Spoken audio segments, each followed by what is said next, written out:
सभी को राधे राधे। गंगा दशहरा की हार्दिक शुभकामनाएं आपको, आपके परिवार को। आज हम देखेंगे कि गंगा दशहरा कब मनाया जाता है, गंगा जी का जन्म कैसे हुआ और गंगा जी को पृथ्वी में कैसे लाया गया, कौन लाया।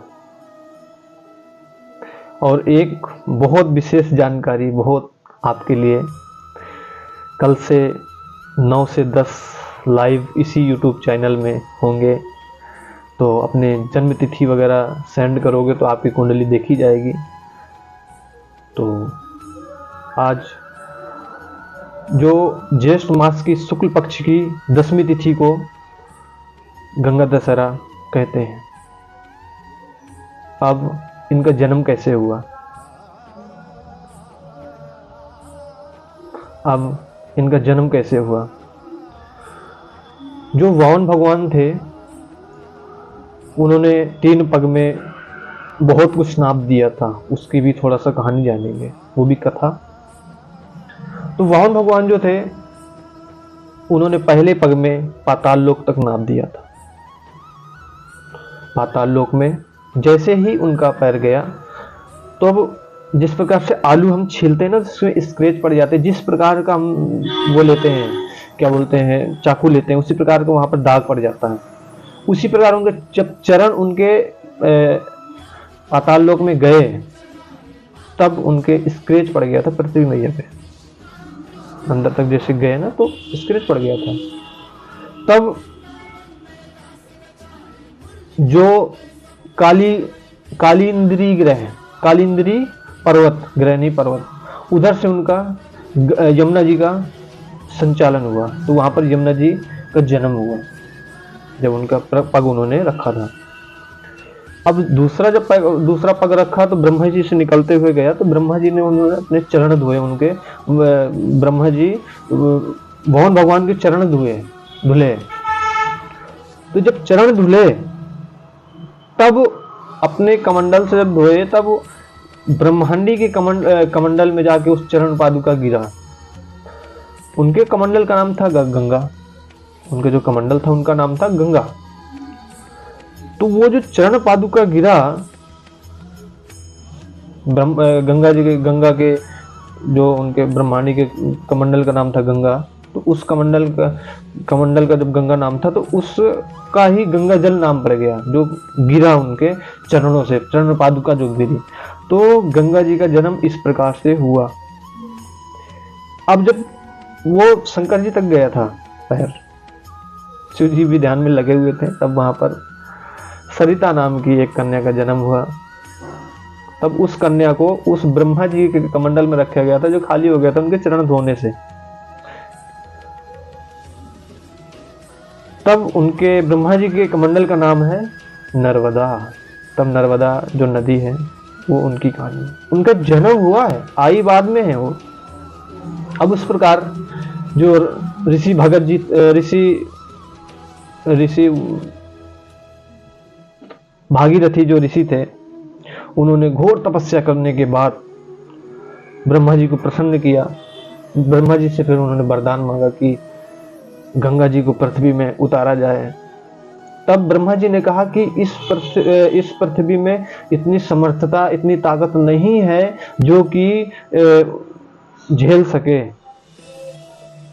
तो फिर कहा कि उनको चाह इधर तो लाना ही है पृथ्वी में, क्योंकि हमारे पितृ जो हैं उन तृप्त नहीं होंगे। अब कोई ना कोई रास्ता तो आप निकालो, मैंने मेरा जो काम था मैंने तो कर दिया। तब उन्होंने, ब्रह्मा जी ने कहा कि शिव जी के पास जाओ, शिव जी इस गंगा जी को धारण कर सकते हैं। तब शिव जी के पास गए तो शिव जी ने कहा कि हाँ, तब उन्होंने धारण कर ली। तो गंगा जी की भी एक कहानी है, जो कि गंगा जी को भी अहंकार था कि मेरे कोई नहीं धारण कर सकता, उन्होंने अपनी जटा में ही बांध लिया अकेले बैठे। तो वो कथा अलग है। तो इस प्रकार जिस दिन शिव जी के जटा में गंगा जी आई थी, वो ज्येष्ठ मास की शुक्ल पक्ष की 10वीं तिथि थी, तब पृथ्वी पर आई। अब पृथ्वी, शंकर जी तो ऊपर थे, पहले तो मैंने ये बताया, जो कैलाश पर्वत में है तब शिव जी वहां पर भी रहते हैं, तब वहां पर कैलाश पर्वत से भी जो कथा है वो ऐसी। तब पृथ्वी मैया पर गंगा जी आई।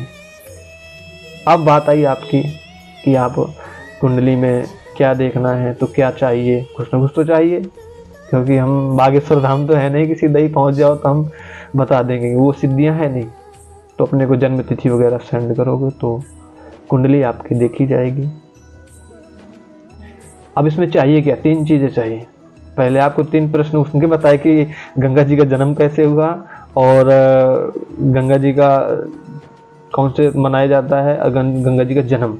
अब यहाँ पर 3 चीज आपसे मैं मांग रहा हूँ।